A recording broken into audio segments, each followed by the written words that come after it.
Hello दोस्तों, नमस्कार। मैं एल के निरल आप लोगों को अपने फेसबुक पेज पे बहुत बहुत स्वागत करता हूं। दोस्तों चलिए, आज हम लोग पढ़ने वाले बहुत ही महत्वपूर्ण टॉपिक जलियांवाला बाग हत्याकांड।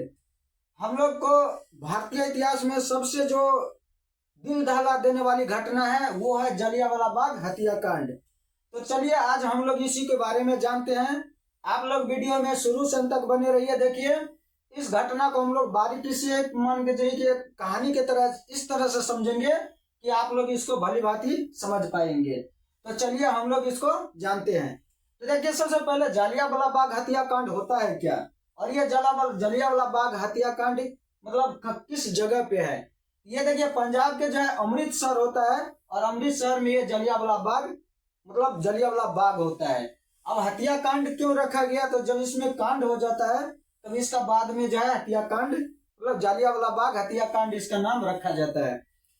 तो चलिए हम लोग जानते हैं जलियांवाला बाग हत्याकांड जो हम लोगों के भारतीय इतिहास में सबसे दिल दहला देने वाली घटनाओं में से एक घटना है, जलियांवाला बाग हत्याकांड। तो हम लोग इसको बारीकी से समझेंगे और एक कहानी की तरह बिल्कुल आसान भाषा में समझेंगे। आप लोग बशर्ते इसमें शुरू से अंत तक बने रहिएगा तब। तो चलिए हम लोग इसको बिना देरी के इसको हम लोग स्टार्ट करते हैं।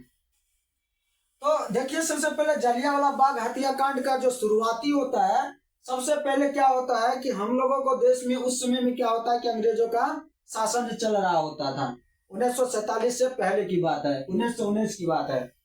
देखिए, उस समय में क्या होता है कि अंग्रेजों द्वारा हम लोगों भारतीयों के लिए क्या हुआ था कि भारतीय लोगों के लिए जो एक कानून बनाया गया था, रोलेट एक्ट कानून। देखिए, ये अंग्रेजों के द्वारा बनाया हुआ रोलेट एक्ट एक ऐसा कानून था जिसमें वो बिना किसी संदेह का, बिना किसी वकील का, बिना किसी दलील को किसी भी भारतीय को पकड़ करके जेल में बंद कर दिया जाता था।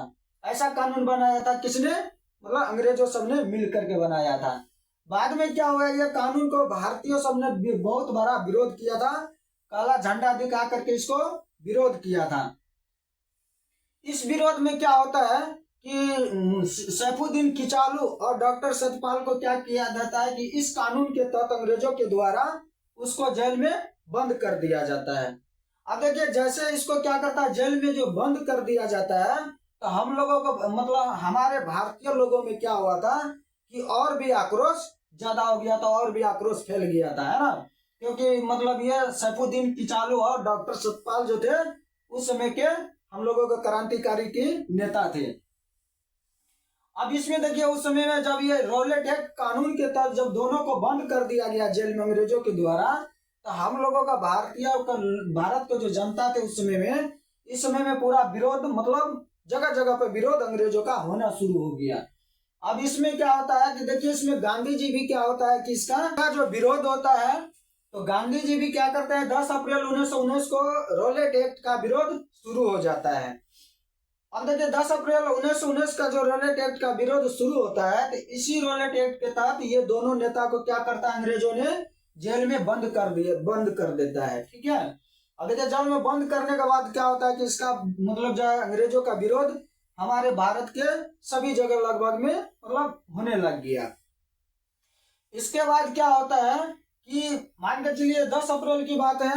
अब देखिए, 13 अप्रैल का दिन आता है। ठीक है, 13 अप्रैल का दिन। अब देखिए, 13 अप्रैल का दिन आता है।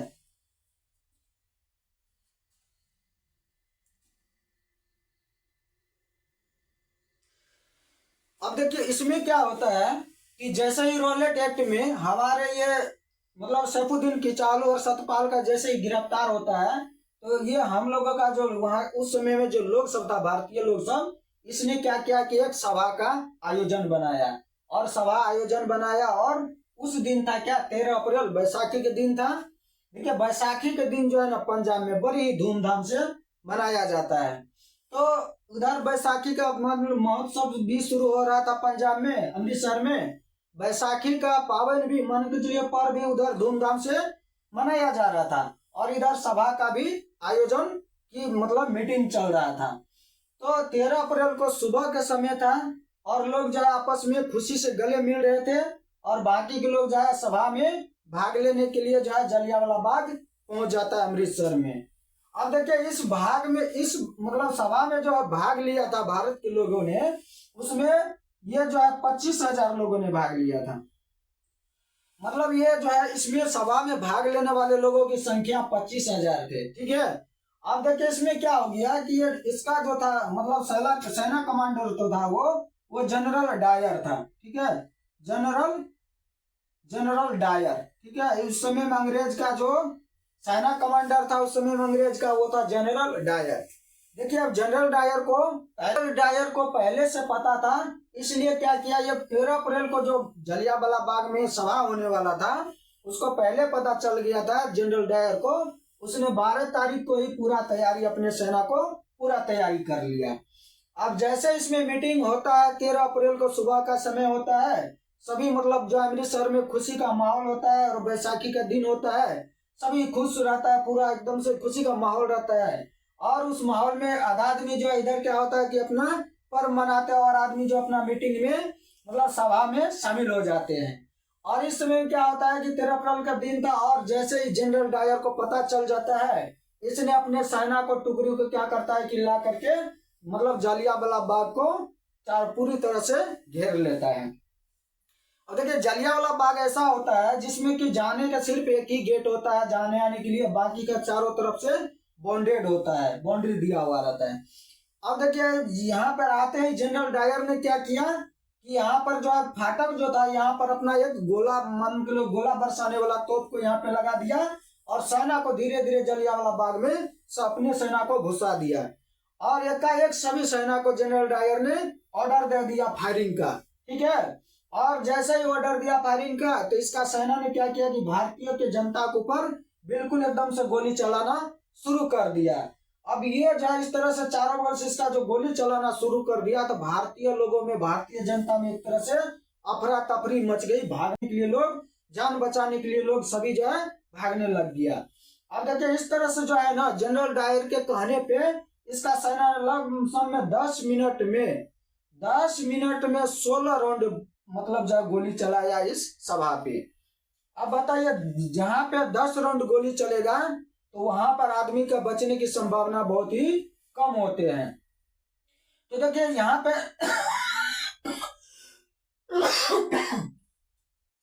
यहाँ पे जो इसका सेना जनरल कमांडर जो होता है, इसका सेना प्रमुख, ये अपने सेना को गोली चलाने का आदेश दे देते हैं और इस तरह से अपने इसका सेना जो है भारतीय सभा पे, यहाँ पे जो भारत के जनता ने जो सभा बैठाया था उस पे 16 राउंड गोली चला देता है। और लोग में क्या होता है कि एक तरह से अफरा तफरी मच जाते हैं और वो अपना जान बचाने के लिए क्या करते हैं कि कोई कुआं में कूदने लग जाता है, कोई दीवार पे छरपने लग जाता है, कोई मतलब जो पेड़ पे चढ़ने लग जाता है। मतलब बचने के लिए विभिन्न तरह के उपाय लोग वहां पे करने लग जाते हैं। लेकिन यहाँ पर क्या होता है, कोई लोग जो जान बचाने के लिए कुआं में जो कूदता है तो वो कुआं में ही मान के चलिए वो मर जाता है, वो बच के वापस नहीं आता है। मान कर चलिए कोई आदमी यहाँ भागने के लिए दीवार पे चढ़ता है तो देखिए यहाँ पर इसको भी गोली मार दिया जाता है। मतलब लोग जहाँ बचने के लिए जहां भी चाहता है वहां भी उसको खत्म कर दिया जाता है। तो देखिए ऐसा था। और इसके बाद जो है जनरल डायर यहाँ से जो निकलता है एकदम से ठहाका देते हुए पूरा निकलता है। इसके बाद देखिए यहाँ पे जो मतलब जो है जलियांवाला बाग के बाहर भी रोड पे, सड़क पे जिसको भी भारतीय लोग को देखा जाता था उसको रोड सड़क पे भी उस दिन मार दिया जाता था, है ना, इतना छूट मिला था। अब जैसे इसके बाद होता है तो ये क्या होता है, जनरल डायर अपने सेना को लेकर के हंसी खुशी से ये निकल जाता है। अब देखिए इसके बाद क्या होता है कि अंग्रेजों में मीटिंग होता है और इसका एक 25,000 लोगों में एक आंकड़ा मानकर चलिए कि बता दिया जाता है कि इसमें बहुत ही कम आदमी मारा गया। इसमें मरने वालों की संख्या सिर्फ 379 बता दिया जाता है ना। अंग्रेजों के द्वारा एक डाटा निकाल करके दिया जाता है कि जलियांवाला बाग में जो हत्या हुआ है उसमें सिर्फ 379 मतलब भारतीय लोगों की जान गई है ना। लेकिन ये आंकड़ा कुछ और ही था, इसको कम करके बताया गया था, है ना। हजारों की संख्या में जलियांवाला बाग में उस दिन हमारे भारतीय जनता के लोग सब मारे गए थे। अब देखिए इसके बाद क्या होता है कि इसके जांच के लिए क्या होता है कि इसके जांच के लिए अंग्रेज के अधिकारी को ही दे दिया जाता है ना। तो देखिए क्या होता है, जब ये हत्या हो जाता है तो अंग्रेज के द्वारा क्या होता है कि मानकर चलिए कि इसमें एक मतलब जो ऑर्डर उसको जो है एक आंकड़ा निकाला जाता है कि इस युद्ध में मात्र 379 भारतीय लोगों की, भारतीय जनता की मृत्यु हुई है। लेकिन इसका आंकड़ा बहुत ही ज्यादा था, हजारों की संख्या में था। इसके बाद क्या होता है कि इसका जांच दे दिया गया, जांच करने के लिए, मतलब अंग्रेज का ही अधिकारी था जिसको जांच करने के लिए जो दिया गया वो लेफ्टिनेंट माइकल और अडवायर था। और इसने क्या किया कि इसको जांच करने के लिए कहा था, तो जनरल डायर ने कह दिया कि देखिए उसमें हम इस स्थिति में फंस गए थे, यदि वहां पर हम गोली नहीं चलाते तो उस समय में क्या होता है कि वो लोग हमको मार देता है और हमारे सेना को भी मार देते, जिसके चलते हमको क्या हो गया कि इस पे हमको गोली चलाना पड़ गया है ना। इसको क्या किया कि लेफ्टिनेंट माइकल और अडवायर ने मतलब जो है जनरल डायर को बचा लिया, है ना, इसको बचा लिया। और इसको द्वारा क्या हुआ कि अंग्रेज के कुशासन के द्वारा इसको क्या किया गया कि इसको कहा गया जनरल डायर को, इसको क्या हुआ इस तरह से पद में मतलब जो है प्रमोशन भी मिला, इसको ऊंचा पद भी दिया गया। लेकिन इसके बाद एक शर्त ये रखा गया कि इसको बोला कि आप जा करके इंग्लैंड में ही रहिए और वहां पर भी आप पदभार संभालिए, आप इंडिया में नहीं रह सकते हैं।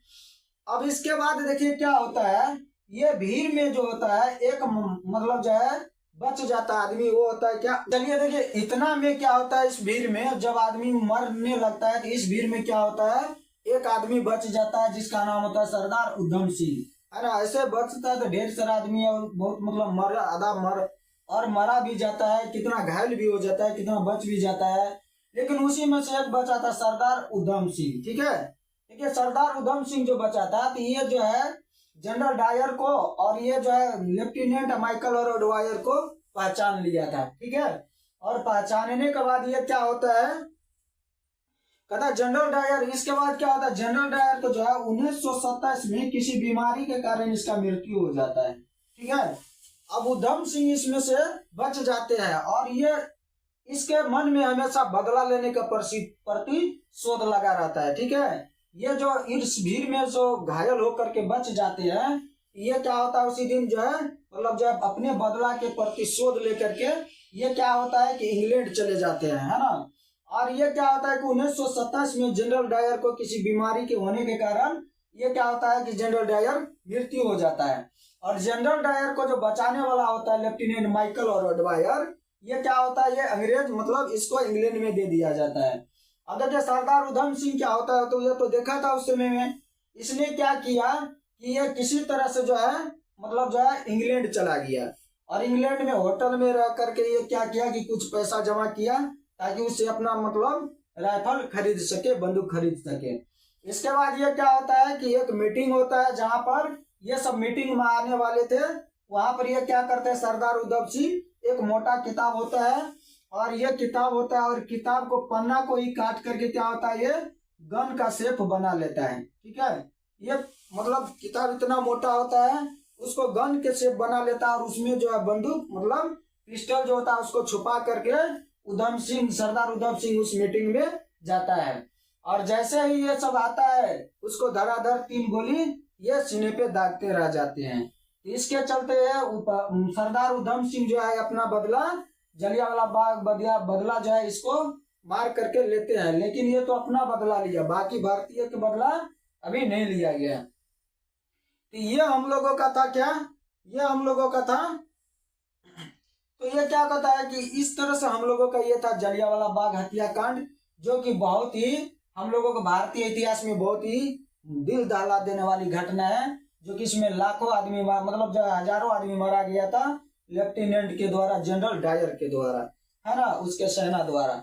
आई होप आप लोगों को ये वीडियो समझ में आया होगा। यदि वीडियो में समझ में आया है तो हमारे फेसबुक पेज को फॉलो कर लीजिए और यूट्यूब चैनल एलके निराला एजुकेशन पॉइंट फेसबुक पेज को फॉलो कर लीजिए और यूट्यूब चैनल एलके निराला एजुकेशन पॉइंट को सब्सक्राइब कर लीजिए। फिर मिलते हैं नेक्स्ट वीडियो में, तब तक के लिए जय हिंद।